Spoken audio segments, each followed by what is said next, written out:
Sean todos bienvenidos al Valle de Susa, en el norte de Italia, una pintoresca región montañosa cerca de la frontera con Francia. La vida aquí es tranquila y pacífica, pero bajo estas tierras, uno de los proyectos de construcción más grandes de Europa está cobrando impulso, y en pocos años, un enorme tren de alta velocidad pasará por aquí como parte de la nueva red transeuropea de transporte. Pero hay un pequeño problema que se interpone en el camino, y es nada más y nada menos que una enorme cadena montañosa. Es por tal motivo que hoy echaremos un vistazo a la construcción del túnel alpino de 57 kilómetros que se construye en Europa, un impresionante proyecto que debe enfrentar una fuerte oposición al desarrollo y otros desafíos bastante grandes. Es momento de que te pongas cómodo porque vas a conocer todos los detalles y ya damos inicio. Si quieres viajar entre dos de las ciudades más grandes de Francia e Italia, puede parecer bastante simple en un principio, pues solo están separadas por unos pocos cientos de kilómetros, y en realidad el tren tarda unas 4 horas en cruzar las montañas. Gran parte de la larga y sinuosa ruta fue construida hace siglos, y según algunos especialistas, esta ya no cumple con los estándares internacionales. El túnel de Frejus existe desde 1871, pero hoy simplemente no es lo suficientemente ancho. Solo hay un tubo y la línea que se construyó es una pendiente. Entonces los trenes usan más energía que en una superficie más plana, porque las líneas originales que usan este paso como el Bremer, el Simplon, el Gotthard y el Frejus se construyeron a mediados del siglo XIX y principios del siglo XX, y se construyeron con un estándar y con grados diferentes. Eran líneas de montaña, tienen pendientes empinadas y a veces no son adecuadas para el tráfico de mercancía moderna. Y sin embargo, a pesar de sus desventajas, muchas personas todavía tienen una debilidad por esta pieza histórica de infraestructura, que se actualizó para trenes modernos en la década del 2000. En el momento de su inauguración, se convirtió en el túnel ferroviario más largo del mundo, donde fueron técnicas pioneras como la perforación neumática y la excavación con dinamita.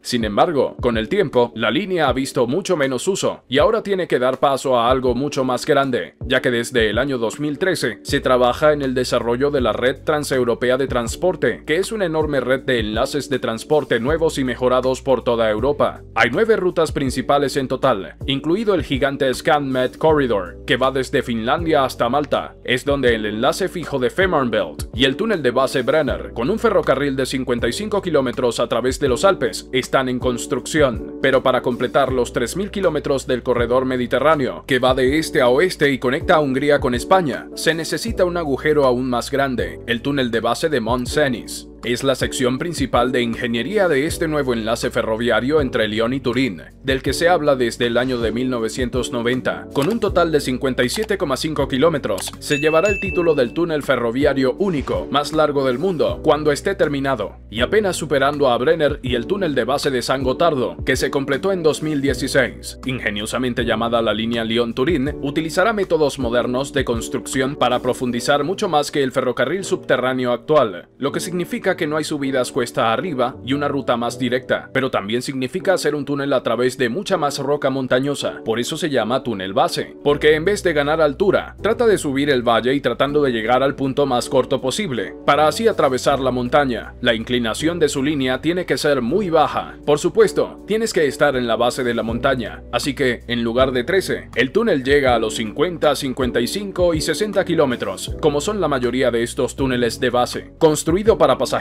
y para carga, se extenderá por más de 270 kilómetros en total, con el 70% de la línea en Francia y el otro 30% en Italia. La construcción y gestión del tramo transfronterizo corre a cargo de Tunnel Européen Lyon-Turín, o TELT, copropiedad de los gobiernos de Francia e Italia. También hay un enfoque conjunto para la financiación. Se espera que toda la línea cueste alrededor de 27 billones de dólares, con 9 billones de dólares en el túnel principal. El 40% del dinero proviene de la Unión Europea, Italia aporta el 35% y Francia el 25% restante. La nueva línea no solo es un eslabón clave en la red europea, sino que además promete grandes beneficios ambientales. Una vez que esté operativo, se prevé que el ferrocarril sacará de circulación a más de 1 millón de camiones, lo que reduciría las emisiones de CO2 en 3 millones de toneladas cada año. Luego está el ahorro del tiempo. Tomará 2 horas fuera del tiempo de viaje actual entre las dos ciudades. Con el nuevo túnel, es justo decir que la tecnología ha avanzado un poco, pero para mucho del trabajo que se ha hecho hasta ahora, la idea es bastante similar. Para pasar por zonas de suelo especialmente duro, los equipos de construcción siguen utilizando el enfoque tradicional, de perforación y voladura. Se trata de una combinación de grandes máquinas perforadoras que talla su camino a través de la roca y de unos buenos explosivos pasados de moda. En un megaproyecto del siglo XXI como este, también se están implementando métodos más nuevos, incluyendo tuneladoras masivas o TBM. Realmente no se puede utilizar un solo método de excavación. No puedes tener un adecuado conocimiento de lo que está bajo tierra, porque no puede hacer el muestreo y extracción normal. Para hacer los subterráneos, donde simplemente vas a la superficie, haces un muestreo por el suelo a lo largo de la ruta que tomaría su metro, que irían a 15 o 20 metros bajo tierra. Lo que hacen son túneles exploratorios. Mucho de este trabajo se ha hecho, y esto es saber lo que hay dentro. De los 162 kilómetros de tramos subterráneos a construir en total, incluidos los túneles y pozos de acceso, se ha completado alrededor de una quinta parte, con una gran parte de la construcción realizada entre los años 2015 y 2019. Durante un tiempo después de eso, no sucedió gran cosa, en parte debido a la pandemia, y no se había decidido qué empresas llevarían a cabo el trabajo restante. Eso fue hasta 2021, cuando se firmaron 3 contratos masivos, pero solo en Francia. Ahora, el portal de entrada para el túnel principal ya está en marcha. El plan para completar la construcción en Italia se anunciará en algún momento de este año 2023. En el túnel de base en sí, hay un largo camino por recorrer.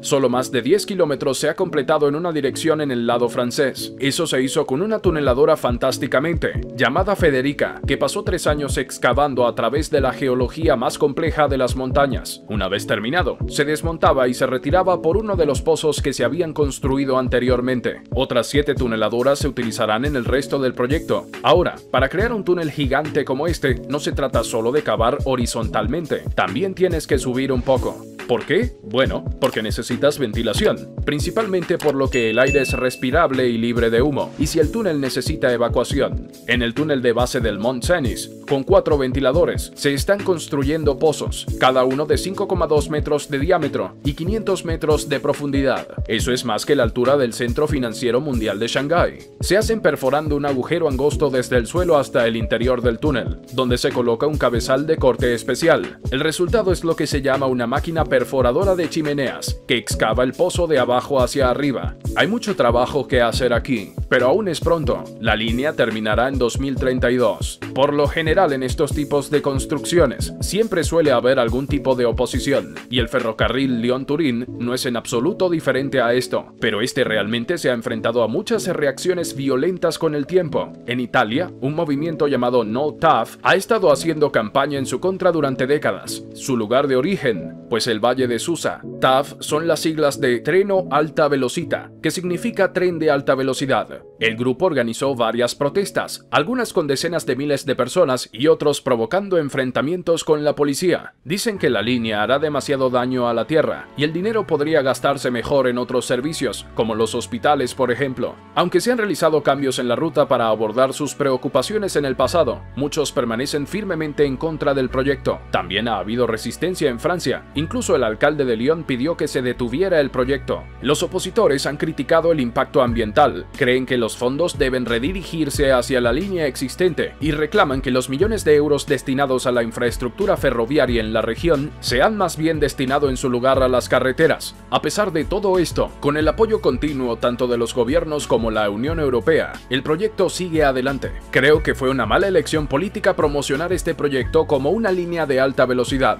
porque en realidad no lo es. Por mucho que crea que existe un mercado para el tren de alta velocidad entre Italia y Francia, no es tan grande como para justificar un túnel de base completo. Pero sí es como se hizo en Suiza. El túnel de base de San Gotardo no se hizo para 2 o 3 trenes de pasajeros por hora que lo utilizan. Lo cierto es que la línea Lyon-Turín ahora está cobrando velocidad. Esperemos que no pasen un par de décadas antes de que se complete. Prometedores viajes y comercio con bajas emisiones de carbono, proporcionando una pieza que faltaba en el rompecabezas del transporte de Europa. Hay muchos aspectos positivos para ambos países y el continente en general. Las comunidades atrapadas en el medio podrían no estar de acuerdo, pero como proyecto de construcción no se encontrarán uno más impresionante o ambicioso como este. Hasta aquí nuestro video. Una vez más, gracias por vernos. Y si quieres conocer más proyectos de construcción como este, quédate atento a nuestras publicaciones, que pronto vendremos con más. Adiós.